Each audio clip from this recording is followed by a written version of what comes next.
Hello, I'm Dr. Matt Hughes, an emergency physician. From Hollywood, the drama of the emergency room, or ER, entered the American home through popular television shows. And while life-threatening situations in medical drama make for great ratings, they aren't purely the results of Hollywood scriptwriters. They occur every day in emergency rooms throughout the country. But the gunshots, car accidents, and heart attacks aren't all that the emergency department manages. In fact, a very large part of the emergency department's daily routine involves tending to the fevers and colds, aches and pains, and bumps and bruises of everyday life. The ability to manage all patients that comes through its doors and simultaneously care for the minor illnesses and injuries as well as the life-threatening conditions, from the sniffles to the shotgun wounds, makes the emergency department an extremely sophisticated and complex healthcare resource. This mix of patients and their conditions is something that I see on a daily basis. However, to the patient, the emergency department may seem a bit overwhelming and complicated. This instructional video explores a typical emergency department, shows you its basic features and functions, and walks you through the process of caring for patients in the ER. In other words, by the end of this segment, you should have a better appreciation of just how the emergency department goes about seeing its patients. Patients typically come to the emergency department by one of two ways: independently, accompanied by family or friends, or by an ambulance, which can be either auto or helicopter transport. Next, regardless of how they arrived, patients are assessed by emergency department personnel through a process commonly known as triage. Here, a brief description of the problem is recorded. Vital signs like temperature, heart rate, blood pressure, and respiratory rate are documented, and when appropriate, a focused physical exam is conducted. This initial assessment then determines how quickly the patient needs to be seen by the physician. Most emergency departments have a system that places patients in the categories based on how soon their problem requires a doctor's care. The triage categories range from minor illnesses and injuries to immediately life-threatening events.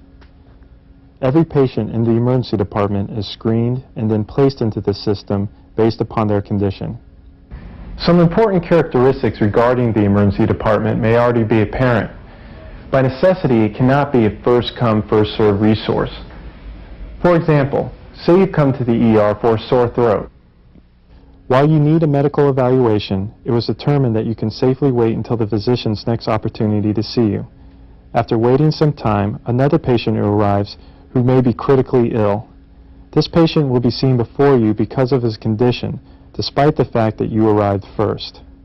Let me stress that this method of classifying patients does not minimize complaints or devalues patients' time by requiring a wait. No complaint is trivial, and everyone's time is important. The emergency department system simply allows the sicker or more severely injured patients to be seen earlier. Along these lines is another important emergency department characteristic.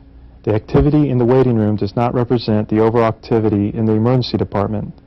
Oftentimes, while you're in the waiting room, other patients continue to arrive through the ambulance entrance, and they may require immediate attention. In other words, a steady flow of patients into the emergency department can occur without ever being noticed while you're in the waiting room. Let's move on now beyond the waiting room to the evaluation and treatment area.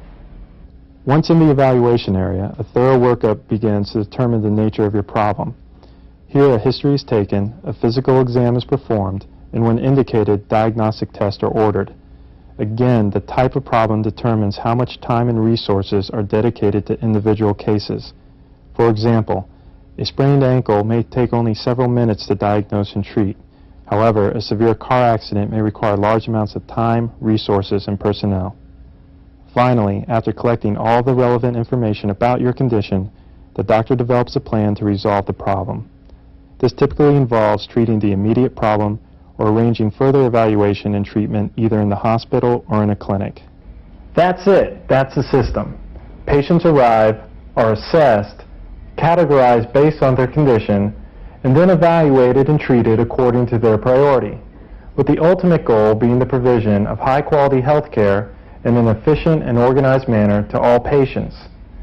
And so, beyond providing the script material for trendy TV shows, the emergency department stands as a sophisticated healthcare system, managing large amounts of patients with diverse healthcare problems 24 hours a day, 365 days a year to all who enters its doors.